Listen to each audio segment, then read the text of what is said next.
আমার মান সম্মান আছে না, না ওর মান সম্মান আছে? আমরা বাদ দেন কি আমি যাবি কথা মহিলা মহিলা আসতে পারে আমার কাছে, দারোগা আমি না, সেটা আপনার রুমে তাকে একান্ত ভাবে নিতে পারেন কিনা? আমার পাশে খুঁজতে খুঁজতে গেছে, রাখেন। সত্য ঘটনা জানতে চাওয়া হলে এভাবেই উত্তেজিত হয়ে পড়েন ধামরাই থানার নারী কেলেঙ্কারিতে জড়িত ভাইরাল এএসআই শামীম। সম্প্রতি থানার পাশে ভাড়া বাসায় এএসআই শামীমকে হিন্দু নারীর সাথে এক রুমে দরজা জানালা বন্ধ অবস্থায় পাওয়ার ভিডিও সামাজিক যোগাযোগ মাধ্যমে ভাইরাল হয়। ওই নারী পাওনা টাকা উদ্ধারের জন্য থানায় এসেছিলেন। বিষয়টি জানতে সরাসরি এএসআই শামীমকে ফোন করা হলে তিনি এক পর্যায়ে উত্তেজিত হয়ে ওঠেন বৈশাখী টিভির সাংবাদিকের সাথে। আমার মান সম্মান আছে না, না ওর মান সম্মান আছে? আমরা বাদ দেন কি আমি যাবি কথা মহিলা মহিলা আসতে পারে আমার কাছে, দারোগা আমি না, সেটা আপনার রুমে তাকে একান্ত ভাবে নিতে পারেন কিনা? আমার পাশে খুঁজতে খুঁজতে গেছে, রাখেন। এই সময় তিনি বলেন তাকে খুঁজতে খুঁজতে ওই নারী তার বাসায় চলে আসেন, কিন্তু এই ঘটনার একটি ভিডিও ফুটেজও আমাদের হাতে আসে। ফুটেজে দেখা যায় ওই নারীকে এএসআই নিজেই সাথে করে রুমের দিকে নিয়ে যাচ্ছেন।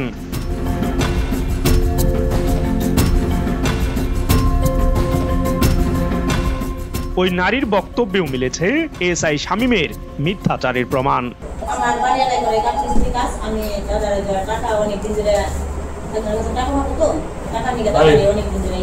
এদিকে নির্জন রুমে নারীকে রেখে দরজা আটকে রাখার ভিডিও চিত্র নেটিজেনদের মাঝে সমালোচনার ঝড় তুলেছে।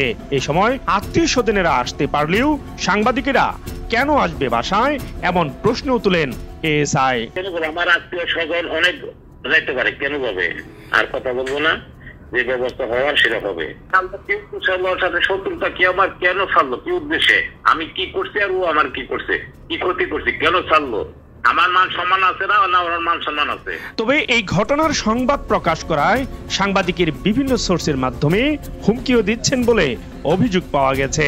বিভিন্নভাবে এএসআই শামীম আমাকে বিভিন্ন লোকের মাধ্যমে হুমকি দামকি দিচ্ছেন এবং কি সে বিভিন্নভাবে মামলার ভয় দেখাচ্ছেন। সে তার মেয়ে উকিল, মেয়ের জামাই বিভিন্ন পদ পদবিতে আছে এরকম কথা বলে আমাকে মামলার ভয় বিভিন্নভাবে ভয় দেখাচ্ছেন। ইতোমধ্যে অভিযুক্ত এএসআই শামীমকে ক্লোজ করা হয়েছে বলে জানিয়েছেন ধামরাই থানার ভারপ্রাপ্ত কর্মকর্তা। আমি ঊর্ধ্বতন কর্তৃপক্ষকে জানাইছি, ঊর্ধ্বতন কর্তৃপক্ষ রাত্রে তাকে পুলিশ লাইনে ক্লোজ করছে। পরবর্তী বাংলাদেশে বাংলাদেশ পুলিশ যেখানে নিজেদেরকে সংশোধনে ব্যস্ত, সেখানে একজন এএসআই এর এরকম অসামাজিক কার্যকলাপ ন্যাক্কারজনক এবং শাস্তিযোগ্য, এমনটাই ভাবছেন স্থানীয়রা। সিরাজুল ইসলাম, বৈশাখী সংবাদ।